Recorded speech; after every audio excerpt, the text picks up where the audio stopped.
Welcome to the Love What You Create podcast. I'm your host, Cassie Mendoza-Jones, and I'm here to help you create the business you know you're here to create without stressing yourself out, going into mind drama, or burning yourself to a crisp. Instead, I'll teach you how to trust in your innate value, own your gifts, share them with the world, and magnetize clients, money, and opportunities towards you from your natural state. What does that mean? It means knowing that you belong in this room exactly as you are. It means the world needs all of you to show up. No perfection needed. And it means you're in exactly the right place, here with me. I'm so glad you're here. Let's go. Hello, I'm recording in a different way today, so the sound might sound different. I don't know what's going to happen. I'm recording in Descript. I usually use GarageBand, and I'm just trying this to see what the shift is and if it's easier to edit or a little bit faster, so we'll see. And I want to talk to you today about how and why I haven't burnt out in my business in 11 years. I was thinking about this recently, this week, because I am launching my beautiful new fully booked and fully creative program. Side note, we begin next week. We have a beautiful group who has formed. There is space for you. I would love to invite you to come and join me in this program. If you are a creative entrepreneur, a service-based entrepreneur, a small business owner who has you wear two hats. I mean, probably more, but let's say the main two are working with your clients and creating programs and building and expanding your body of work and doing the marketing and writing newsletters and being in two elements of your business, two sides of your business. So one side you are working on your business with all the marketing, creative work, and in the other side you're working in your business, working with your clients.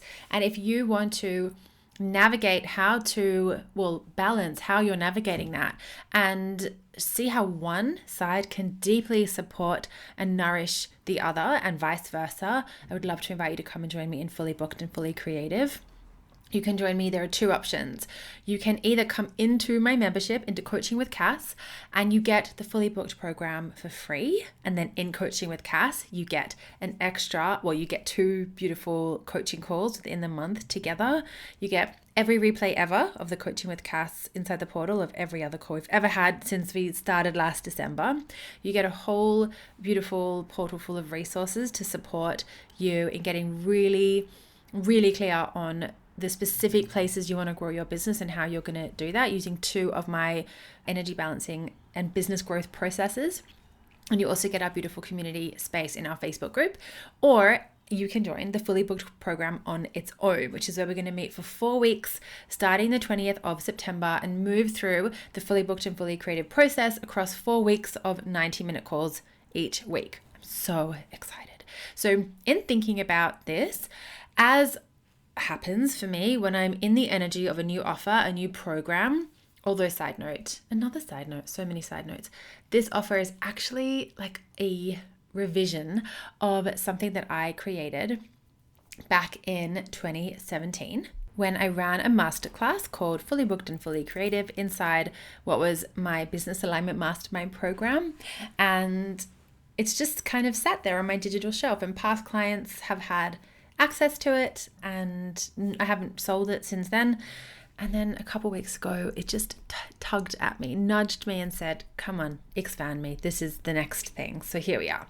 And so in thinking about this work, this offer, this program, I realized that it has been basically 11 years since I burnt out in my business. And I think that's a really important element of and piece of my business growth over the last 11 years is that because I had such a bad experience, or let's say a big experience of burnout in my second year of business, my second year, it really taught me so much about myself and my working processes and my patterns. And it was actually such a blessing. Like, it was scary and awful, and I'll share it with you in a moment. And it was also a blessing because I haven't burnt out since. Now, when I say I haven't burnt out since, I'm not saying I always have like high, like huge energy all the time. I'm not saying I always work like within this linear process of growth. I have times where I'm in a fertile void. I have times where I feel like I don't know what is coming next in my business.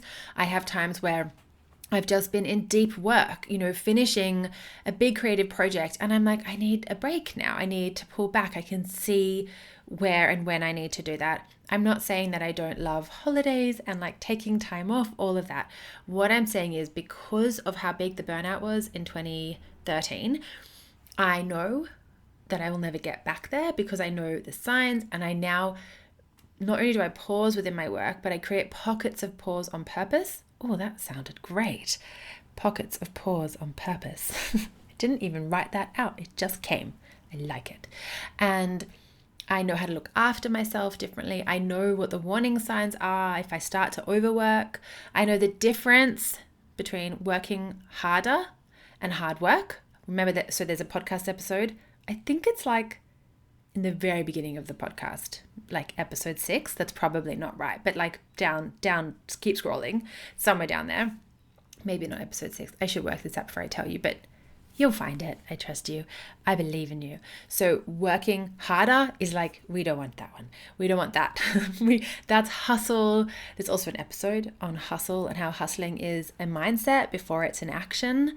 And what we want is hard work. Hard work is great. Hard work is getting you in deep flow. It's getting you thinking. It's getting you expanding your self-concept. It's getting you doing the work, sitting down, moving through resistance, as Seth Godin says, shipping it. So like putting the work out there. Hard work is great to a point, right? And then you need to rest, rejuvenate, go for a swim, like eat some chippies on the couch, do what you need to do with also the healthy lovely things that I'm going to talk about. But know the difference between hard work and working harder, and you will be able to grow your business and sustain the growth really beautifully. So I'm going to share with you what was happening for me in 2013.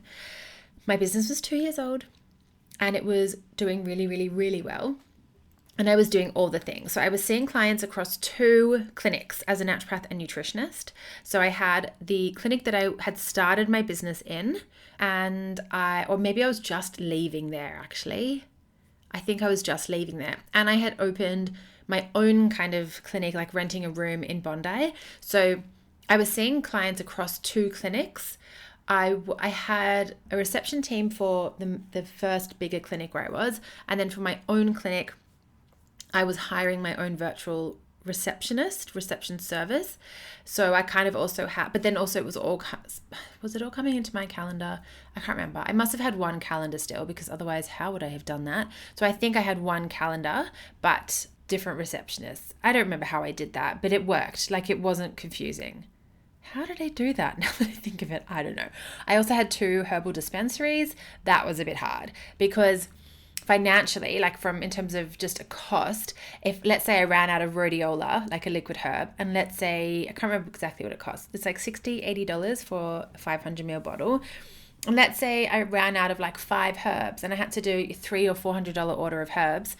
Sometimes I was like, I don't want to double that order. Like I don't want to order $800 of herbs and split them between clinics. So I would often move herbs across with me, like my main herbs, I'd bring them with me like little herb babies in my bag, or I would buy one bottle and split it between the clinics, because it became quite a big cost. Even though I was obviously making money from selling the liquid herbal formulas that I would make, it was just a double cost, even though I know I was making double the income. Anyway, it was sometimes getting stressful to have to manage 2 dispensaries. And this was also, if you're a naturopath or a nutritionist, this was before like the online dispensaries were really taking off. So yes, I could order through Metagenics, and I think Bioceuticals had like an online dispensary, and Integria, I didn't even know, I think they started it soon after this, but I couldn't have just a virtual dispensary. I needed to carry stock in my clinics, and that was getting a bit hard. So it was a bit of like mind heaviness there, like just navigating stock and inventory across 2 places. I started my kinesiology studies and my master of human nutrition. Like, why did I do both at the same time? We don't know. We'll never know. And I was creating my first, no shame, I was really excited, and I'm still glad that I did them. But still, I didn't really have to do them both at the same time. I was creating my first e-course after a very successful ebook launch. And I was also creating a course with was this at the same time? Yes, like with a business partner. I was doing a lot of media writing and being interviewed and writing articles for print and like digital magazines and publications and websites and all the things and newspapers. I'd also been booked for my first corporate speaking gig, and I had to not only create my big presentation to like a room of 50, like very, I don't know, high powered, high levels, CEO type humans in corporate type humans, you know what I mean. And I also had to source the chefs. I don't know why, but I was given the task of sourcing the chefs. I was given a budget. And they were like, within this budget, you have to pay yourself and find the chef and use this for the food. And I was like, okay, I can do that. So that was really, it started out fun and then it became quite stressful. And then I had to help them create the menu. And then I started to get booked for other speaking engagements and building my media presence in that way.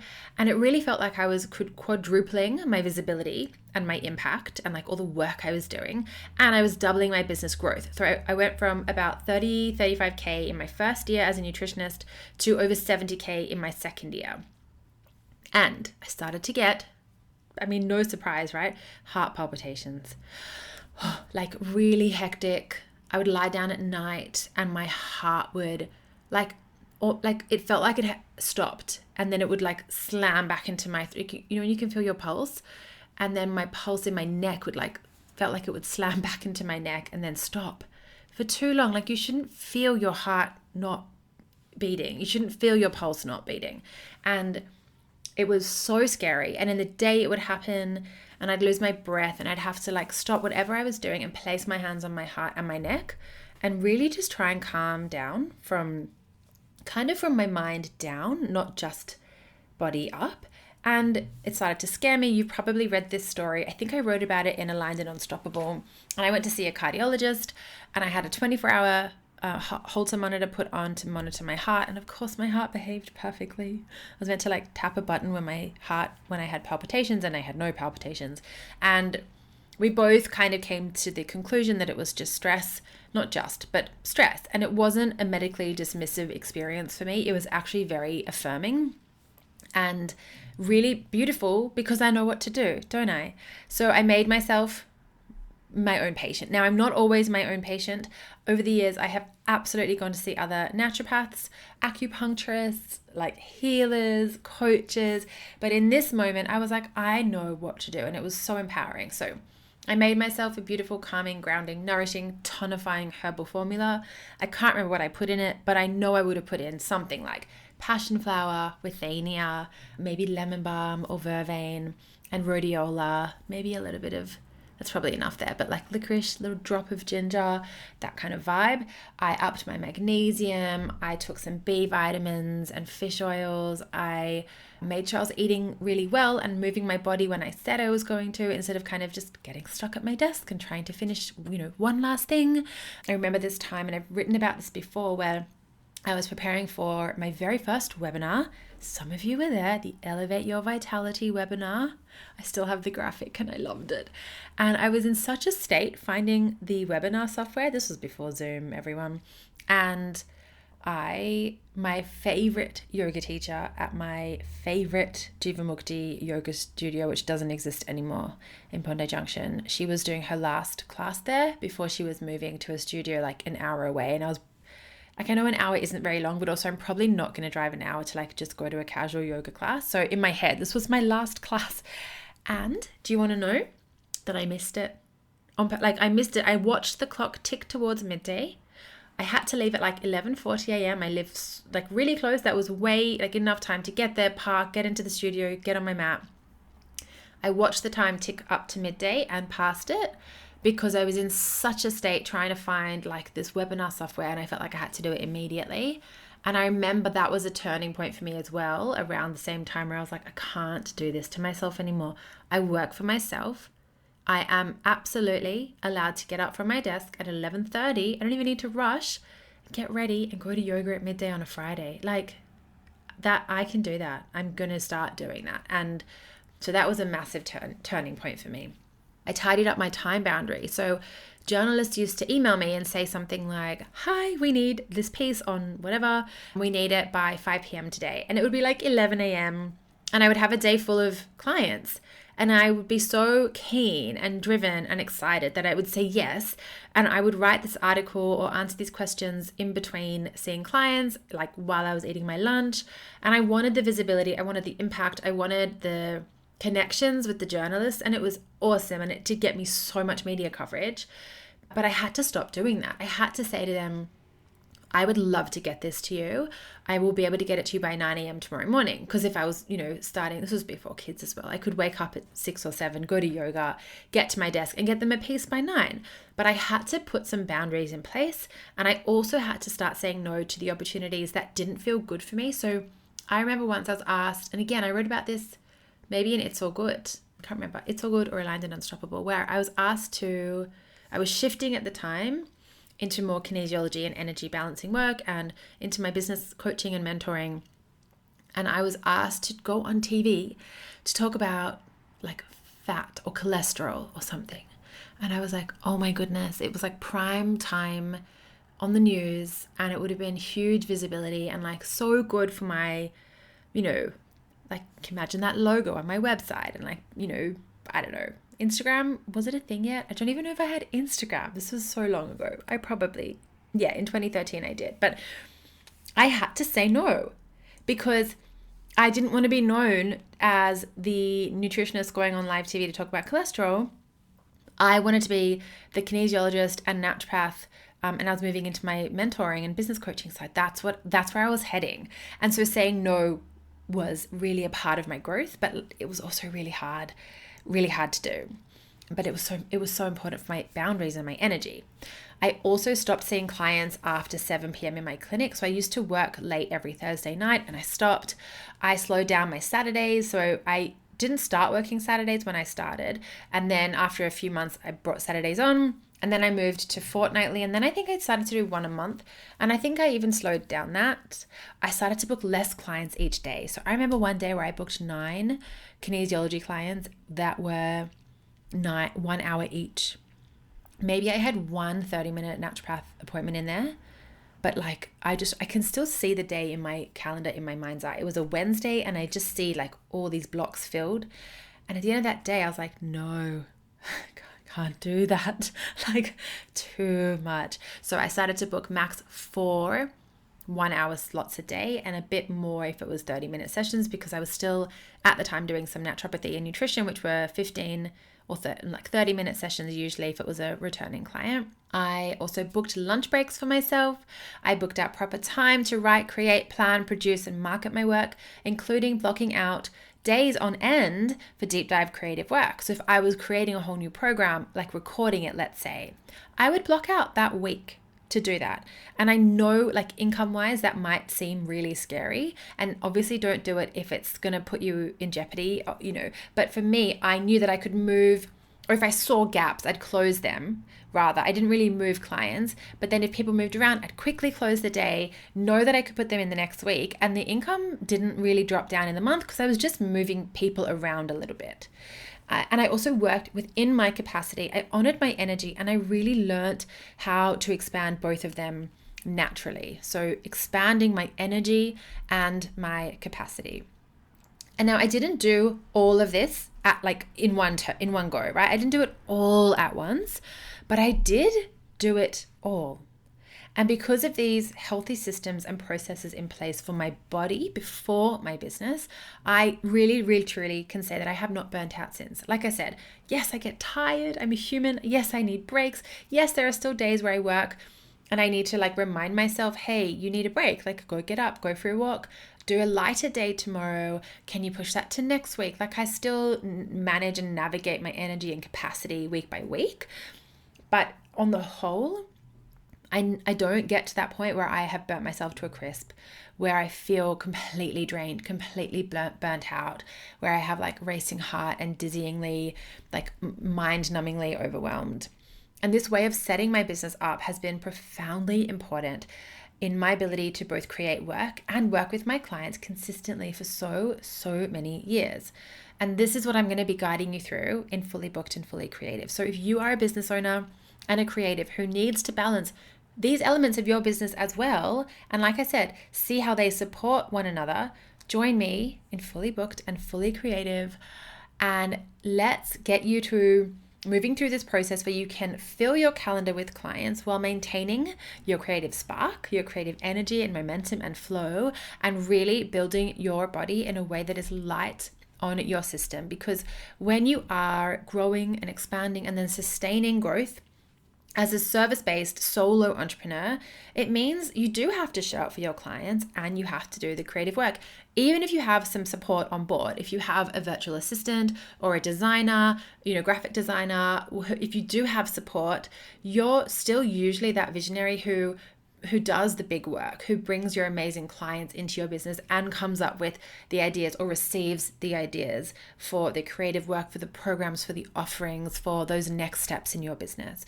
And I would love to support you to refine these processes for yourself, to assess where you are now with your energy and your capacity, and to lean into what needs shifting, to learn the principles of how to navigate and manage your energy management in terms of your creative work and your client work.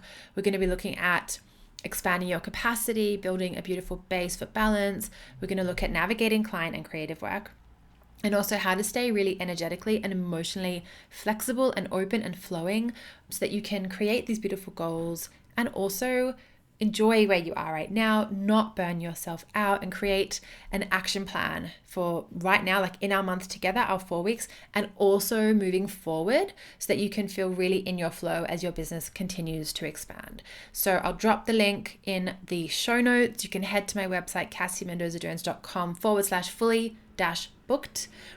Join me. We start next Friday, the 20th of September. As I said, you can either join inside my membership, which means you get that whole month of community support, the 2 extra coaching with Cass calls, every replay ever, plus those beautiful resources inside, and then the 4 weeks of the Fully Booked program. Or you can join Fully Booked on its own for that beautiful coaching and support inside that container. If you have any questions, come over to Instagram, send me a DM. I'm here, and I cannot wait to see you on our very first call next Friday and to help you become fully booked and fully creative. I made you something. It's called Momentum, and it's a detailed workbook that's going to help you to use quieter periods in your business to actually grow your business. I know, what? I'm going to take you through 7 really simple and powerful things that you can do today to generate momentum in your business and call in more of your best fit clients. I've had clients go through this workbook and say it's absolute gold, it's brilliant. And I've had clients literally book a new client within a couple of hours of downloading it. And I want that for you too. So head to the link in my show notes, download Momentum, and let's create some beautiful momentum in your business.